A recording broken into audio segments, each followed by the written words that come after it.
Have you ever had someone tell you video games shouldn't be played because they're too realistic and violent, and later have the same person tell you the same video game shouldn't be played because it's too unrealistic and not violent enough? Have you ever had someone tell you they're against a tax cut because they don't like raising taxes? Have you ever had someone tell you they don't like and don't use government programs while they're actively using several government programs? Have you ever seen someone blame America for kidnapping and assassinating people, and then turn around and say that America doesn't have the power to kidnap or assassinate anyone? My answer to all the above is yes, and many times for each. In fact, I usually see it at least once in any given political debate, so I feel this issue should be addressed. This is a previous video I made about the Iraq invasion. It's possibly the most controversial video on my channel. In it, I discussed how I would have handled the Iraq situation if I were the President of the United States at the time. As someone who was opposed to the Iraq invasion back when it originally happened, and most Americans were on board with it, and given that my stance on how to address it never changed, the position I offered was unique because I didn't need to apply hindsight information collected after the fact to come up with a course of action on what should have been done. In that video, I discussed using America's surveillance programs and mentioned how the United States for a long time had a habit of adjusting the governments of other countries throughout the course of the Cold War and the Eisenhower era. Many of the arguments against my positions were to claim the United States couldn't actively spy on other nations and didn't have the power or technology to do so. People would tell me the United States didn't possess the power or technology to record information on its own citizens and track individual ones if it wanted to. I would explain to people that just because the information isn't common knowledge doesn't suddenly invalidate the technological capabilities we have matching up to such programs, but many simply didn't believe me. Oh yeah, that was a few months before the Snowden leak. Turns out I was right about the surveillance programs, but this revelation hasn't done much to lessen people's ignorance. In the past, prior to the Snowden leak, if I suggested using surveillance programs to collect information or conduct an assassination, the first counter people would usually lobby would be to say America didn't have the power. Often, later in the same argument, I could present a situation where my opponent finds a moral high ground by offering them a chance to criticize America for spying on people or conducting assassinations, and nearly always people were willing to completely change their views based on what they thought would benefit their argument at the moment.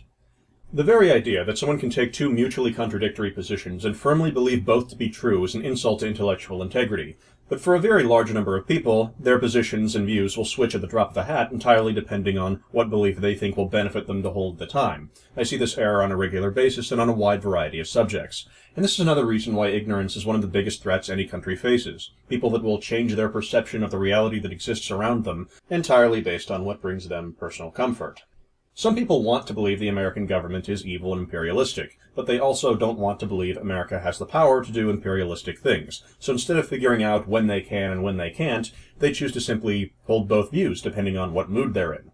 A lot of people didn't want to believe America had the power to have surveillance programs or do kidnappings or assassinations, or they would fabricate reasons why such things couldn't happen. I would point out that America keeps doing all these things they allegedly can't do, but instead of confront the reality, some people chose to believe America didn't have the power when I suggested using that power, and did have the power when they felt like criticizing the American government. This behavior I see on healthcare, medicine, economics, video game violence, you name it, people do it. I don't have the money for medicine for my child, so I'll believe in reincarnation. I want to believe my political leader is the best thing for my country, so I'll just view everything he says as right, and yell at people who point out contradictions. People don't like a video game, so they'll say video games are too violent, but present them with an argument suggesting the same video game should be more realistic, and they'll jump on the opportunity to switch their position to be that video games aren't violent enough. I talked about surveillance programs before the Snowden leak, but it was more comfortable for people at the time to just not believe the American government could do those things. But now that the word is out, people would rather forget the world isn't all sunshine and lollipops, and as one illusion falls, another rises to take its place. People would rather switch between calling Obama a master of political intrigue and saying he's incompetent on the same subject than come to terms with reality. This is a combination of willful ignorance and self-deception, and it's a black mark on a culture that indicates it trains weak minds, minds that can't handle the truth, minds that are clearly unfit to govern themselves. Because this is how the NSA looks at the average person, a weak creature unable to comprehend more serious issues, certainly unfit to do things like voting or determining what policies or surveillance are ethical or not. All someone at the NSA hears when people complain about civil rights violations are the rantings of a drunk. Uninformed complaints by people they view as too stupid or too prone to either panic or apathy to understand. People who can't figure out that telling a carpenter who's making his 300th table that making a table will start World War III is a terrible argument. Because it doesn't matter whether the arguments against the NSA and for civil liberties are right or wrong when the arguments presented come off as childish and badly informed. Many people seem to want to believe that a concept of right or wrong alone is enough to guarantee a policy's success, and to the better informed this comes off as an empty platitude. And the more firmly someone wants to believe something to be true, the more they're willing to conduct mental gymnastics to solidify their belief. And this is another reason why I think education should be one of a country's highest priorities. A citizenry that can't think about bigger issues without having a panic attack and planting their heads in the sand is a citizenry unfit to self-govern, and by proxy, unable to halt corruption within its government. And my concern is that this is one of the biggest contributors to empires falling, a citizenry unfit to vote, and a government with unchecked corruption. But you have to ask, how did people turn out this way? Well, I think it's mostly because they're trained this way. We don't have citizenship classes in the United States, or in most countries, that teach people what it means to be a voting citizen. In both my public and private educational settings, I was only told that I was fit to vote simply because I was a human and democracy was the best form of government. But simply existing isn't the same as having a degree in particle physics when the topic of discussion is particle physics.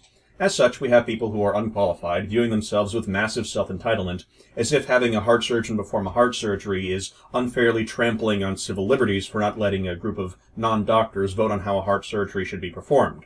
The freedom to ignorantly lynch mob the doctor is not a very useful freedom. I view this as a problem any given civilization needs to correct for its long-term survival. History books often teach one ideology is right and another is wrong, and much of the time people don't understand basic features of ideas they hold with disdain. Sometimes I find people who don't even know about drone strikes and the like, even if the information is public, because they hold a strong opinion on topics they've never researched. And there's a lot of motivation to raise people this way, because revisionist history brings comfort to people. But this comes at a price tag too high, because it trains weak minds that are unfit to protect themselves or each other. It's not a part of basic education to be trained to handle pressure situations where lives are at risk and no true responsibility. And it's not a part of basic education to take citizenship classes where people learn about the facts and the actual results of political assassinations or the importance of examining multiple perspectives and coming to rational conclusions so they can vote intelligently without emotion clouding their reason. But it should be. It needs to be. And if I had my way, it would be. Until then, I'll see you next time.